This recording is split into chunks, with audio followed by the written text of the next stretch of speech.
Nathan, please get the round of applause ready for a former high-ranking mobster in New York's Colombo crime family. This is insane. I'm so pumped for this. Known for orchestrating one of the most lucrative tax scams in mafia history. I think they're getting about $8 million a day. Wow. After serving some time behind bars, he made a rare and risky break from organised crime, rebuilt his life through faith, family and purpose, and today he's a speaker, author and advocate using his story to warn others about the dangers of organised crime and the power of personal change. Please welcome to the show, Michael Franzese!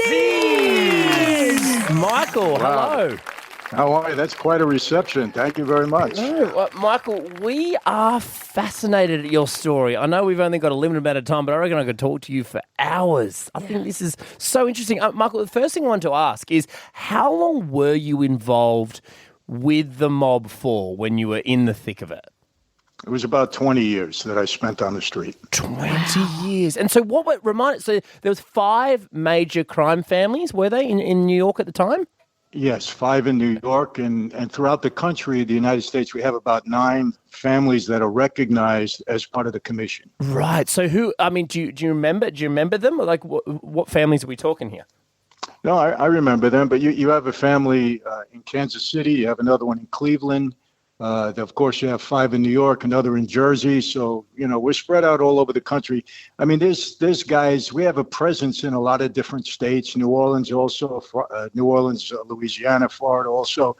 But, the real main guys are all in New York. I have to say that. Do they still exist now?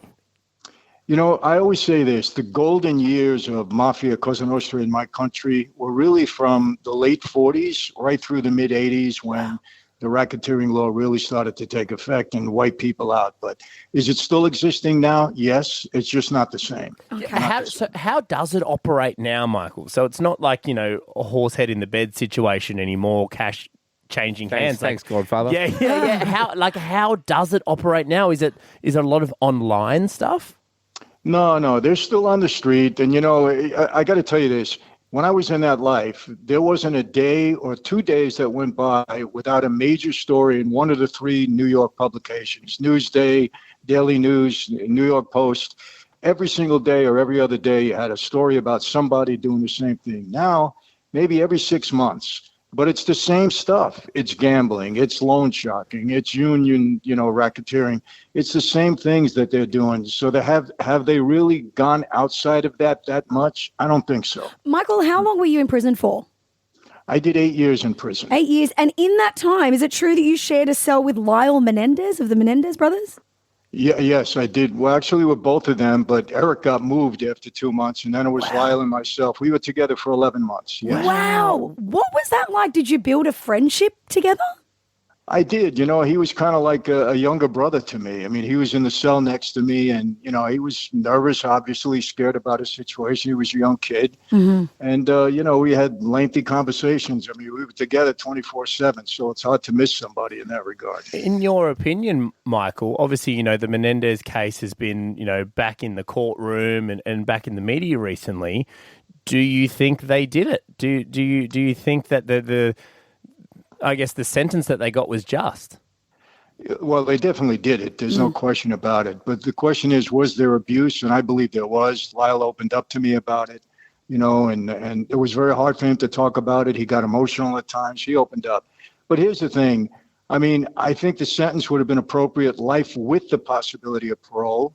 And the 2 young men, they've been model inmates. Before they even thought they had a shot of getting released, they were, really doing well in prison, helping other inmates. They've turned their life around. So for me, I'm kind of always for the underdog. If you prove yourself to me, then I believe they deserve enough. They're not a danger to the community anymore. Okay. They've served over 30 years in prison. That's a long time. And they deserve to be free now and live a life? I believe so, yes. Okay. So, Michael, when you're, involved in the mob world and you're in jail, do you get special protections and favours done for you? Are you looked after by the mob whilst you're in prison? Well, we're treated a little bit differently because of the way we carry ourselves and because of our reputation. Me, I had every other day when I was on the yard and wasn't in solitary. They kept me in solitary for a long time. Right. But when I wasn't in solitary, guys are coming up to you. They want to do deals.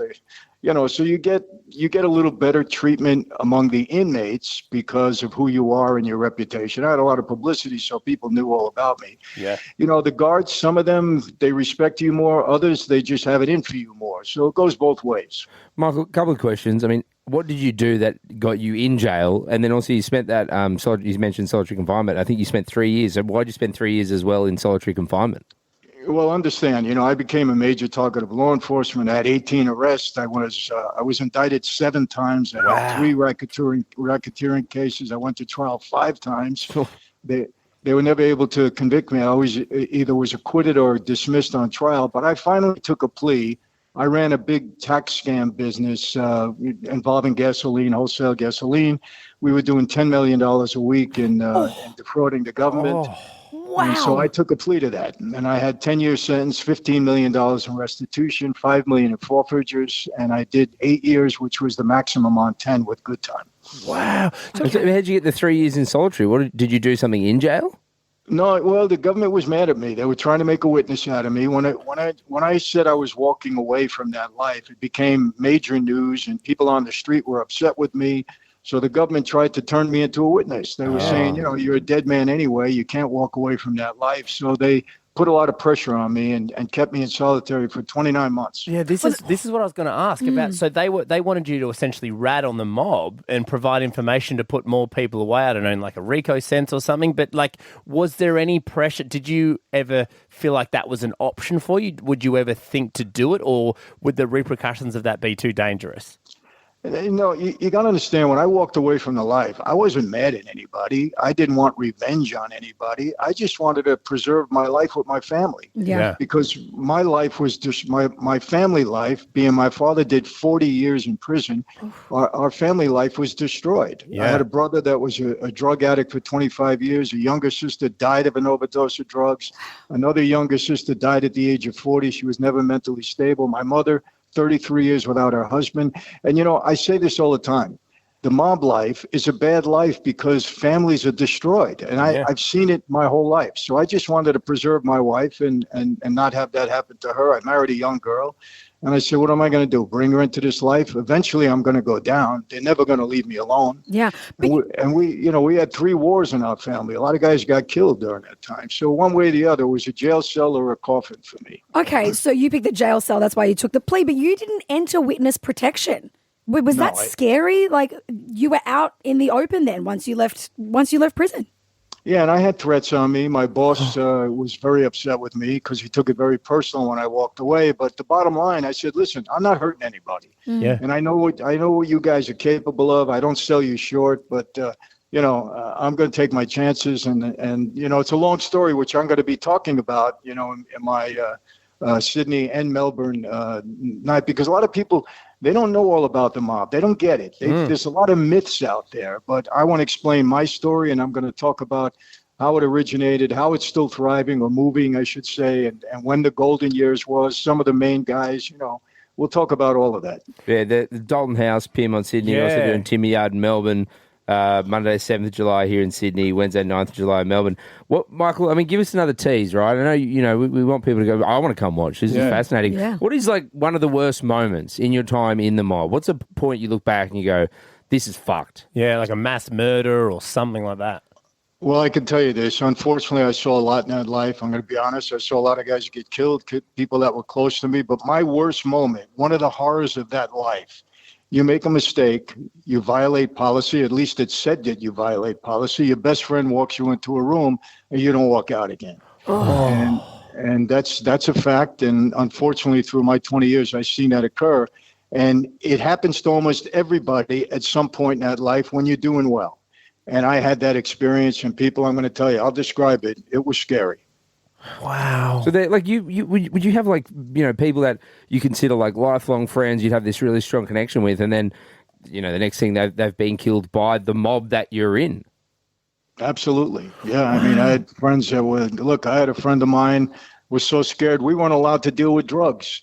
And if you dealt with drugs, you died. Yeah. Well, I had a friend of mine that was so scared because he got caught in a drug deal. He went into a phone booth and blew his brains out because he said, I'm not going to let them walk me into a room. I'm not doing it. Oh, Yeah. so Michael, were there repercussions for you for walking away from the mob, or did they just let you go clean? And what about your No, family? they didn't let me go. I mean, my boss, Carmine Persico, he was an old-time, tough guy. And I was very close. I was bringing him $2 million a week. So when that stopped, he was pretty upset. And the fact that I walked away, he was upset. So I had a lot to worry about. Fortunately, and I don't mean this because I love the guy, quite honestly, but fortunately, he was convicted on the mob commission case, and he got 100 years, and he died in prison in 2019. Okay. If he was on the street, he would have never stopped pursuing me. Never. Wow. So you got lucky in the fact that he got sent to jail, and that's how you kind of continued to live your life? I'm going to tell you this.